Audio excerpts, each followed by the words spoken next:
पंडित जी गए विवाह पढ़ने, तो पंडित जी बोले मैं तो नहीं जाऊंगा, कर्मनाशा पार करनी है, मैं रेल से आऊंगा।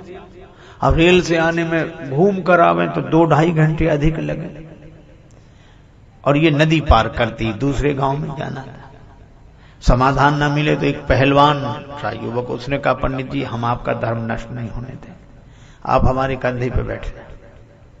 ठीक है, पहलवान ने पंडित जी को कंधे पर बिठाया और चला। पर भगवान भी कभी कभी ऐसा व्यंग करते हैं, बीच नदी में पहुंचा और उसका ऐसा बैलेंस बिगड़ा, पांव फिसला के पंडित जी को लिए दिए गिरा नदी।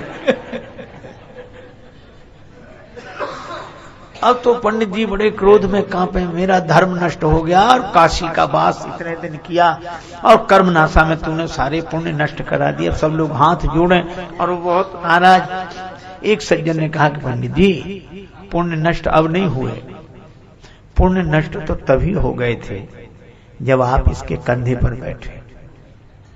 कैसे? इसके तो पुण्य नष्ट हो ही रहे थे, आपके पुण्य बच रहे थे, तो जो दूसरे के पुण्य नष्ट करके अपने पुण्य बचाना चाहे उसके तो पुण्य नष्ट हो ही गए। पंडित जी थोड़ा शांत हुए, लेकिन एक आदमी ने बड़ी अच्छी बात कही कि कर्मनाशा अपवित्र है। बिल्कुल शास्त्र कहते हैं, हम शास्त्रों की बात मानते हैं, लेकिन ये देखो कि यही नदी आगे जाकर गंगा जी में मिलती है। मैंने देखा कर्मनाशा गंगा जी में जाकर मिल जाती है, और कर्मनाशा में कोई पांव नहीं रखता धर्म की दृष्टि से, शास्त्र की दृष्टि से, लेकिन कर्मनाशा गंगा जी में मिल जाती है तो गंगा स्नान कौन बंद कर देगा? कर्मनाश जल सुरसरी परई, तेई को कहो शीस नहीं धरई। कर्मनाशा का जल गंगा जी में गिर जाए तो कौन शिरोधार्य नहीं करेगा?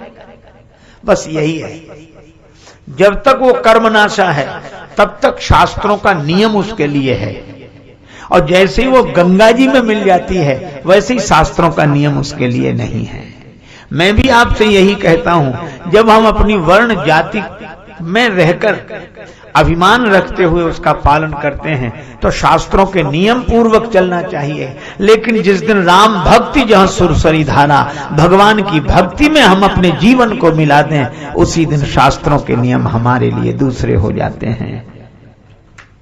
पर उसी दिन होते हैं, शास्त्र की मर्यादा है, पर यह शास्त्र से ऊपर, जिसको स्वामी रामानंद जी महाराज वैष्णवाचार्य, उन्होंने बड़ी सुंदर बात कही एक चौपाई में, जाति पाति पूछे नहीं कोई, हरि को भजे सो हरि का होई।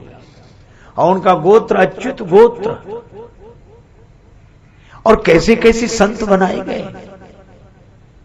आप देखो रविदास जी को उन्होंने शिष्य बनाया, माता मीरा जिन्हें गुरु मानते हैं। क्यों? क्या शास्त्र मर्यादा का ध्यान उन्हें नहीं था? लेकिन शास्त्र मर्यादा से अधिक भी भगवान की भक्ति का भरोसा करते थे।